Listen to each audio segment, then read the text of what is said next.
रहमान रहीम। हम जो वो चैप्टर नंबर 14 की कुछ जो है वो क्विक रिवीजन करेंगे, छोटी छोटी बातें जो वो डिस्कस करेंगे इम्तिहान में। जो वो कौन कौन सी ऐसी बातें हैं जिन्हें अगर जो वो हम शॉर्ट टाइम में करना चाहें तो वो एग्जामिनर जो बार बार पूछता रहता है, हम उसके बारे में। इलेक्ट्रोमैग्नेटिज्म से रिलेटेड ये चैप्टर है।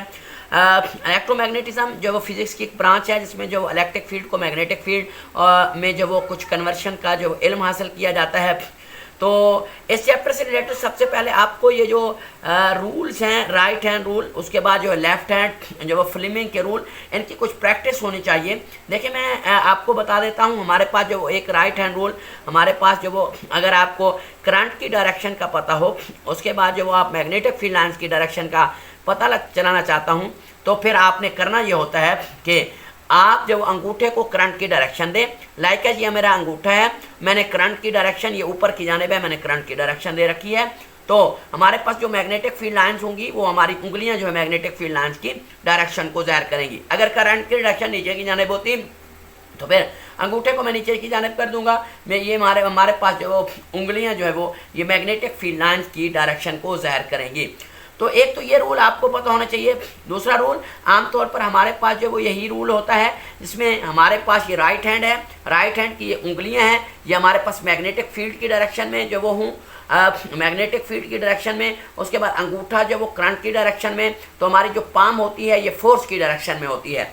लाइक एस हमारी जो बुक में एक जो वो रेल्स की जो एग्जांपल दी गई है, आमतौर पर उस पर आपको कमांड होनी चाहिए। वहाँ पे हमारे पास जो वो डायरेक्शन जो मैग्नेटिक फील्ड लाइन की ऊपर की जानिब है, आपने ऊपर की जानिब मैग्नेटिक फील्ड लाइन की डायरेक्शन को करना है। वहाँ पे अगर देखा जाए तो हमारे पास वहाँ पे जो डायरेक्शन ऑफ अगर देखा जाए करंट, तो हमारे पास करंट की जो डायरेक्शन है वो अंगूठा करंट की डायरेक्शन में अगर सेट करें, करंट क्यों जा रहा है, तो फिर हमारे पास पाम जो है इस साइड पर फोर्स की डायरेक्शन को ज़ाहिर करेगी। एक और रूल हमारे पास जो फ्लेमिंग साहब ने दिया था, उसकी भी आपको प्रैक्टिस होनी चाहिए, जिसमें आमतौर पर हमारे पास ये अंगूठा, ये फोर फिंगर और ये वाली जो उंगली है इसका इस्तेमाल किया जाता है। अगर तो आप ये राइट हैंड के ज़ुमरे में डिस्कस करते हैं तो ये वाले जो हमारे पास उंगली है ये फील्ड की डायरेक्शन में होती है, ये हमारे पास करंट की डायरेक्शन में होती है, और ये अंगूठा जो हमारे पास ये फोर्स की डायरेक्शन को जो ज़ाहिर करता है। यानी कि ये दोबारा याद रख लें, ना ही नहीं भूलना, किसी भी जगह पर आप इसे इम्प्लीमेंट कर सकते हैं। आमतौर पर जब वो ये फील्ड की डायरेक्शन में हो, ये उंगली जो है वो आमतौर पर हमारे पास जो वो करंट की डायरेक्शन में, और ये अंगूठा जो है वो हमारे पास फोर्स की डायरेक्शन में फिर होगा। इनको आपको इस पे जो वो फुली कमांड होनी चाहिए। जो डिफरेंट ऑब्जेक्टिव्स इम्तिहान में इससे रिलेटेड, इन रूल्स से रिलेटेड डायरेक्शन के कंसेप्ट को पूछी जाती हैं। दूसरी जो ऑब्जेक्टिव्स और कुछ बातें यहाँ से पूछी जाती हैं वो कि सिमिलर करंट कैरिंग जो वायर हैं वो एक दूसरे को अट्रैक्ट करती हैं या रिपेल करती हैं। और फिर पूछा जाता है कि अपोजिट जो करंट कैरिंग वायर होती हैं वो एक दूसरे को क्या करती हैं, वो एक दूसरे को रिपेल करती हैं या फिर जो वो अट्रैक्ट करती हैं। असल में जो चार्जेस के कंसेप्ट हैं वो करंट के थोड़े से मुख्तलिफ हैं। चार्जेस में हमने पढ़ रखा है, स्टूडेंट कंफ्यूज हो जाता है कि पॉजिटिव चार्ज जो है वो एक दूसरे को रिपेल करते हैं, सिमिलर चार्जेस। और हमने पढ़ रखा है, हमने डिस्कस कर रखा है कि पॉजिटिव नेगेटिव जो चार्जेस होते हैं वो एक दूसरे को जो वो अट्रैक्ट करते हैं, जबकि यहाँ पे ऐसा कुछ नहीं है। ये देखिए मैं कुछ डिस्कस करता हूँ। हमारे पास एक करंट कैरिंग वायर है जिसमें करंट की डायरेक्शन ऊपर की जानिब है। चले मैं इसे ए का नाम दे देता हूँ। उसके बाद हमारे पास एक और करंट कैरिंग वायर है, वो उसकी डायरेक्शन भी सिमिलर ड्रा कर रहा हूँ, ये भी ऊपर की जानिब है। अब अगर मैग्नेटिक फील्ड लाइंस को डिस्कस यहाँ पे किया जाए, मैग्नेटिक फील्ड लाइंस को, तो यहाँ पे जो वो अंगूठा ऊपर की डायरेक्शन में कर रहा हूँ, यहाँ पे देखिए एंटी क्लॉकवाइज डायरेक्शन आ रही है। इसका मतलब हमारे पास ये एंटी क्लॉकवाइज डायरेक्शन जो वो हमारे पास मैग्नेटिक फील्ड लाइंस की होगी। इसके बाद जो वो अगर देखा जाए इसमें भी हमारे पास एंटी क्लॉकवाइज डायरेक्शन होगी।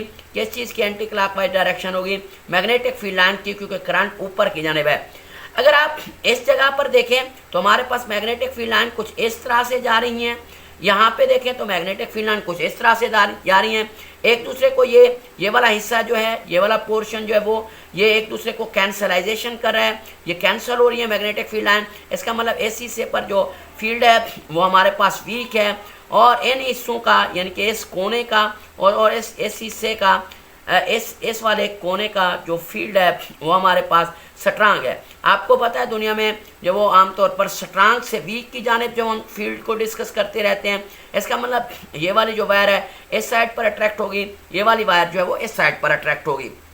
तो आपको पता होना चाहिए कि जो सिमिलर करंट कैरिंग वायर होती हैं वो एक दूसरे को जो अट्रैक्ट करती हैं। इसी तरह से एग्जामिनर अगर आपसे पूछे कि डिफरेंट, हमारे पास अगर डिफरेंट को देखा जाए तो हमारे पास ये देखे एक जो वो करंट कैरिंग वायर है, ये दूसरी करंट कैरिंग वायर है। यहाँ पे जो हमारे पास मैग्नेटिक फील्ड लाइन बनेगी वो ऐसे बनेगी, अगर जो अंगूठे को ऊपर की जानिब आप करें और जो हमारे पास जो वो तो ये अगर यहाँ पे जो वो देखा जाए तो हमारे पास जो मैग्नेटिक फील्ड लाइन की डायरेक्शन होगी वो इस वक्त जो क्लॉकवाइज होगी। अंगूठे को अगर आप नीचे की जानिब करें तो आपकी जो उंगलियां हैं इस वक्त जो वो कर्लिंग कुछ करेंगी तो वो हमारे पास क्या होगी, वो हमारे पास जो वो क्लॉकवाइज डायरेक्शन में कुछ कर्लिंग आएगी। अब इस सूरत हाल में यहाँ पे गौर करें, दरमियान वाले हिस्से में ये एक दूसरे को सपोर्ट कर रही हैं, ये एक दूसरे को सपोर्ट कर रही हैं, तो इसका मतलब यहाँ पे जो फील्ड है वो यहाँ पे फील्ड जो वो डेफिनेटली स्ट्रांग होगा दरमियान वाले हिस्से में। यहाँ पे जो आमतौर पर फील्ड वीक होगा, इस हिस्से पर भी फील्ड वीक होगा। तो इसका मतलब ये वायर जो है वो इस साइड पर और ये वाला करंट की जो वायर है वो इस साइड पर मूव करेगी स्ट्रांग से वीक वाले हिस्से पर, जिससे जो एक दूसरे को ये रिपेल करेंगी कुछ जो वो different current carrying wire. Units, इस चैप्टर से रिलेटेड कुछ चीज़ों के आपको यूनिट्स जो वो आपको आने चाहिए, आपको इन पर ग्रिप होनी चाहिए। Like as F is equal to I L cross B वाला जो फार्मूला है आपने चैप्टर के स्टार्ट में से जो डिस्कस किया है, किसी कंडक्टर के ऊपर जो फोर्स अमल करती है, तो आपको इस बी के जो यूनिट आने चाहिए। बी इज इक्वल टू हमारे पास होता है एफ ओवर आई एल, तो हमारे पास ये यूनिट जो होते हैं सिंपल हमारे पास newton per ampere per meter होते हैं और इसको हम टेस्ला बोलते होते हैं। तो आपको टेस्ला के बारे में पता होना चाहिए कि टेस्ला क्या है। अगर हमारे पास जो वो 1 मीटर का कोई हमारे पास कंडक्टर हो, उसमें से जो वो 1 एम्पेयर करंट गुजरा हो इस तरह से, और फिर उसके ऊपर जो मैग्नेटिक फोर्स है, मैग्नेटिक इंडक्शन है, आमतौर पर हमारे पास उस वक्त 1 टेस्ला हो। अगर फोर्स जो है वो 1 न्यूटन अप्लाई हो रही हो तो हमारे पास बी जो है वो 1 टेस्ला होगा। इसी तरह से आपके पास जो आपको और छोटे छोटे यूनिट लाइक एज आपको जो फ्लक्स के, मैग्नेटिक फ्लक्स के जो यूनिट पता होने चाहिए। मैग्नेटिक फ्लक्स आपको पता है बी के बराबर होता है, बी के जो यूनिट होते हैं वो टेस्ला होते हैं। तो टेस्ला, उसके बाद हमारे पास जो वो ये मीटर स्क्वायर इसे लिख सकता हूँ, टेस्ला मीटर स्क्वायर भी लिखते हैं आमतौर पर, या फिर इसे वेबर कहा जाता है, वेबर कहा जाता है। या ये जो वेबर होता है, ये देखिए टेस्ला जो होता है वो हमारे पास बराबर होता है Newton per ampere per metre के बराबर होता है। उसके बाद नेक्स्ट जो मीटर स्क्वायर है तो इसे मीटर स्क्वायर लिखेंगे। तो हमारे पास अगर इसे देखा जाए वेबर को, वेबर की शॉर्ट फॉर्म देखी जाए तो हमारे पास न्यूटन लिखते हैं, उसके बाद पर एम्पेयर लिखते हैं, उसके बाद हमारे पास यहाँ पे मीटर लिखते हैं। न्यूटन मीटर पर एम्पेयर जो वो वेबर की शॉर्ट फॉर्म है। उसके बाद अगर एम्पेयर लॉ को डिस्कस करें थोड़ा सा क्विक वे में, तो आमतौर पर हमारे पास जो एम्पेयर लॉ होता है, लाइकेस मैं आपको बता चुका हूं कि अगर बात हो रही हो किसी जगह पे हमारे पास जो करंट कैरिंग लूप हो, करंट कैरिंग लूप हो, करंट का जिक्र हो, उसके बाद हमारे पास वो करंट हम जब वो उस करंट के ज़रिए हम मालूम करने चाह रहे हो मैग्नेटिक फ्लक्स डेंसिटी बी मालूम करना चाह रहे हो और लूप भी जो वो क्लोज हो, तो फिर हम क्या करते हैं वहाँ पे जब वो एम्पेयर साहब का लॉ अप्लाई करते हैं। एम्पेयर का लॉ सिंपल, आमतौर पर हमारे पास B dot delta L is equal to हम जो अप्लाई करते होते हैं म्यू नॉट आई। आपको सबसे अहम बात म्यू नॉट के बारे में पता होना चाहिए कि ये क्या है। ये परमीएबिलिटी होती है आमतौर पर, और इसके यूनिट ख़ास तौर पे आपको पता होने चाहिए। इसके यूनिट अगर मैं आपको सिंपल वे से सिखाना चाहूँ कि म्यू नॉट के जो यूनिट होते हैं वो क्या होते हैं, तो ये देखें mu naught is equal to, अगर इसे डिस्कस किया जाए तो mu naught is equal to मैं लिखता हूँ बी डॉट हो जाएगा ये क्या डेल्टा एल ओवर हमारे पास क्या हो जाएगा ये आई हो जाएगा। तो यहाँ पे अगर देखा जाए तो एक सिंपल से फार्मूला है, इससे म्यू नॉट के यूनिट निकाले जा सकते हैं।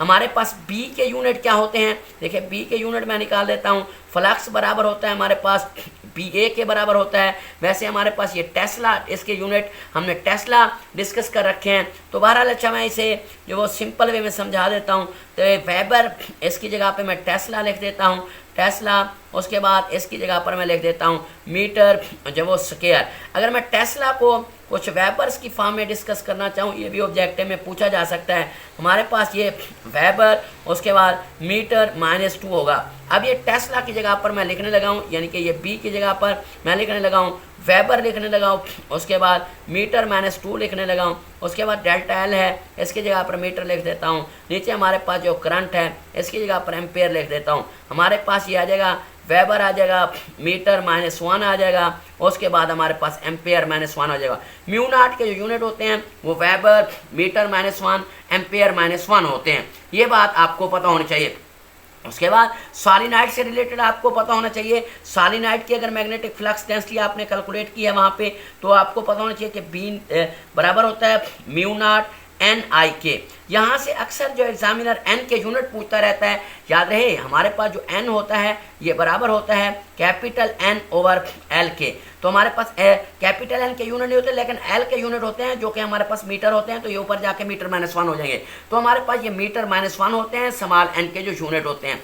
आपको जो वो आपने डिस्कस कर रखा है F = जो फार्मूला I × L × B, ये हमारे पास जो वो एक मुकम्मल कंडक्टर के लिए ये फार्मूला हम डिस्कस करते हैं, उसके ऊपर जो मैग्नेटिक फोर्स ओवरऑल डिस्कस हो रही होती है। एक और छोटा सा फार्मूला आपने प्रूफ किया है, उसके बारे में कुछ छोटी छोटी बातें आपको पता हूँ। Q × V × B आपने सिंगल चार्ज के अंदर, क्योंकि कंडक्टर जो होता है वो ढेर सारे जो चार्जेस का मजमुआ होता है, तो आमतौर पर वहाँ पे एक सिंगल चार्ज पर अगर आप मैग्नेटिक फोर्स कैलकुलेट करना चाहें तो Q × V × B होती है। यहाँ पे समझने वाली जो बात है जो एग्जामिनर आपसे पूछ सकता है, अगर इस फार्मूले को देखा जाए तो ये हमारे पास QVB sin थीटा होता है।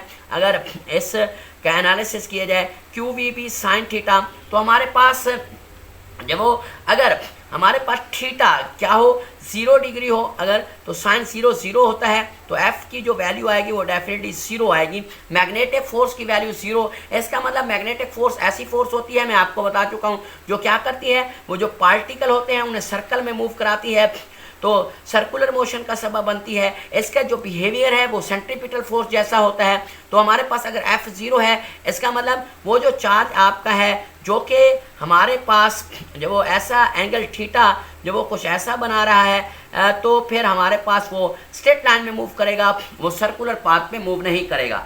यानी कि जिसकी वेलोसिटी और मैग्नेटिक फील्ड के दरमियान में एंगल अगर 0 होगा तो चार्ज फिर स्ट्रेट लाइन में मूव करेगा। लेकिन याद रहे अगर हमारे पास जो थीटा 0 डिग्री ना हो, फिर वो थीटा बना रहे हो 90 डिग्री, तो आपको पता है साइन 90 जो होता है वो हमारे पास किस चीज़ के बराबर होता है, वो हमारे पास 1 के बराबर होता है। तो फिर 1 के बराबर होता है तो हमारे पास जो फोर्स होगी, फोर्स हमारे पास यहाँ पे जो मैग्नेटिक फोर्स आएगी वो QVB के बराबर आएगी। यानी कि ये फोर्स जो है मैक्सिमम फोर्स आएगी, मैक्सिमम फोर्स आएगी, तो फिर हमारे पास वो जो पार्टिकल है वो मैग्नेटिक फोर्स के ताबे हो जाएगा और वो फिर सर्कल में मूव करेगा, सर्कुलर मोशन में वो मूव करेगा, या वो क्लॉकवाइज मूव करेगा या फिर वो एंटी क्लॉकवाइज मूव करेगा। एक और बात भी आपको बता दूं, अक्सर जो पूछे जाती हैं ये बातें, और आपने चैप्टर में ये बातें पढ़ रखी हैं, क्विक रिवीजन हो रहा है, तो सुनिए हमारे पास जो ये मैग्नेटिक फील्ड की अगर डायरेक्शन इनटू द पेज है, उसके बाद आपने कोई चार्ज है, चलें उसकी एंट्री आपने कराई है यहाँ से, चलें वो इलेक्ट्रॉन है उसकी एंट्री आपने इस साइड पे कराई है। अब ये तो कंफर्म है ये कि इसके ऊपर जो फोर्स एग्जर्ट होगी मैग्नेटिक फोर्स, क्योंकि ये मैग्नेटिक फील्ड के अंदर आ रहा है। अब ये चार्ज जो किस वे में मूव करेगा ये डिपेंड करता है हमारे ऊपर कि ये इसको हम अगर मालूम करें तो हम मैग्नेटिक फील्ड की जो हमारे पास डायरेक्शन है उसमें जो वो उंगलियों को जो है वो करें, उसके बाद जो ये देखें वेलोसिटी की डायरेक्शन जो वो आमतौर पर इस साइड पर है, तो इस वक्त अगर देखें तो हमारे पास यहाँ पे जो फोर्स मेरी पाम है वो ऊपर की जानिब कुछ नज़र आ रही है। लेकिन एक बात याद रखिएगा, ये जो हम रूल अप्लाई करते रहते हैं, ये वाला जो रूल है ये आमतौर पर हमारे पास जो वो पॉजिटिव चार्जेस के लिए होता है। तो चूंकि ये इलेक्ट्रॉन है तो ये आमतौर पर नीचे की जानिब हम फिर इसकी डायरेक्शन ज़ाहिर करेंगे, तो ये हमारे पास जो कुछ क्लॉकवाइज वे में जो डिस्कस करेंगे। अगर ये हमारे पास जो वो ये ना होते, इलेक्ट्रॉन ना होते, ये प्रोटॉन होते, तो फिर हम इनकी जो डायरेक्शन है जो वो सर्कुलर वे में ये मूव तो करेंगे, लेकिन वो फिर जो एंटी क्लॉकवाइज जो वो मूव करेंगे। तो ये बातें आपको पता होनी चाहिए। इसी तरह से अगर इनकी एंट्री यहाँ पे हो तो फिर भी आप जो वो राइट हैंड रूल अप्लाई करके इसके बारे में सारी इंफॉर्मेशन यहाँ से मालूम कर सकते हैं। उसके बाद जो ई ओवर एम वैल्यू के बारे में आपको जस्ट जो बातें इंपॉर्टेंट लॉन्ग क्वेश्चन है ई ओवर एम वैल्यू, लेकिन आपको इससे रिलेटेड जो बातें अहम है मैं बताता रहता हूं आपको, वो ये है कि आपको पता होना चाहिए इलेक्ट्रॉन की जो ई ओवर एम वैल्यू है वो ज़्यादा होती है किससे, प्रोटॉन से। उसके बाद जो वो आमतौर पर इससे जो वो हमारे पास जो वो अगर इस प्रोटॉन की वैल्यू को देखा जाए तो ये आमतौर पर हमारे पास अल्फा पार्टिकल से जो वो ग्रेटर होती है, जो वो ग्रेटर होती है ये वैल्यू अगर जो वो अल्फा पार्टिकल की बात की जाए, और न्यूट्रॉन की जो वैल्यू है वो तो ज़ीरो होती है, ये सबको पता है। इसी तरह से CRO के बारे में अगर डिस्कस किया जाए, CRO के बारे में अक्सर ऑब्जेक्टिव पूछी जाती है कि जो ग्रेड होता है इस पर कौन सा चार्ज होता है, ग्रेड पर नेगेटिव चार्ज होता है, और ये आमतौर पर ब्राइटनेस कंट्रोल के तौर पर इसे हम इस्तेमाल करते हैं CRO में। गैल्वानोमीटर से रिलेटेड कुछ बातें, गैल्वानोमीटर के जो अक्सर पूछा जाता है कि इसका जो आमतौर पर काम करने का असूल है वो क्या है, तो हमारे पास इसका जो प्रिंसिपल है वो हमारे पास टाई इज इक्वल टू नायाब काज अल्फा है। नायाब काज अल्फा एक छोटा सा फार्मूला है जिसे हमने जो वो अपनी क्लासेस में प्रूव कर रखा है इंटरेस्टिंग वे में। तो आमतौर पर हमारे पास टाई इज इक्वल टू नायाब काज अल्फा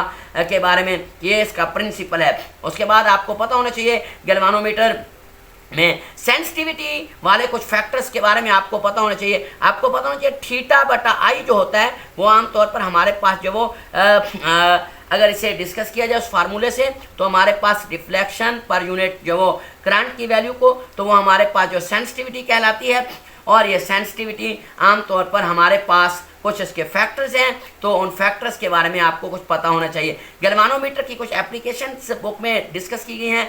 तो एमीटर है, एमीटर में एक बात याद रखिए, तो एमीटर में क्या होता है, वो गैल्वानोमीटर है, उसके साथ जो हम क्या करते हैं, गैल्वानोमीटर के साथ अगर हम क्या करें, जो वो पैरेलल वे में एक जो वो रेजिस्टेंस जोड़ दें जिसकी वैल्यू जो वो समान हो, ऐसी इस तरह से फिर ये गैल्वानोमीटर जो क्या बन जाता है, एमीटर बन जाता है। लेकिन एक बात याद रहे, जब एमीटर बन जाता है याद रहे, तो फिर हम उसे सर्किट में किस वे से कनेक्ट करते हैं, हम सीरीज में कनेक्ट करते हैं। अक्सर एग्जामिनर पूछता रहता है क्यों सीरीज में कनेक्ट करते हैं, क्योंकि आपको पता है सीरीज में करंट का एक ही रास्ता होता है। अगर हमने इसे जिस सर्किट में जो वो करंट मेजर करने जा रहे हैं, अगर हमने उसे उसके साथ पैरेलल वे में जोड़ दिया तो फिर करंट के बहुत सारे और रास्ते हो जाएंगे। इस तरह से एक्यूरेट मेजरमेंट ऑफ करंट जो वो पॉसिबल नहीं होगी। इसी तरह से वोल्टमीटर को डिस्कस करते वक्त आपने ये बात याद रखनी है कि होता वो भी गैल्वानोमीटर है, लेकिन गैल्वानोमीटर के साथ हमने क्या किया होता है, एक रेजिस्टेंस जो वो हम जोड़ देते होते हैं, और वो रेजिस्टेंस हाई वैल्यू की होती है।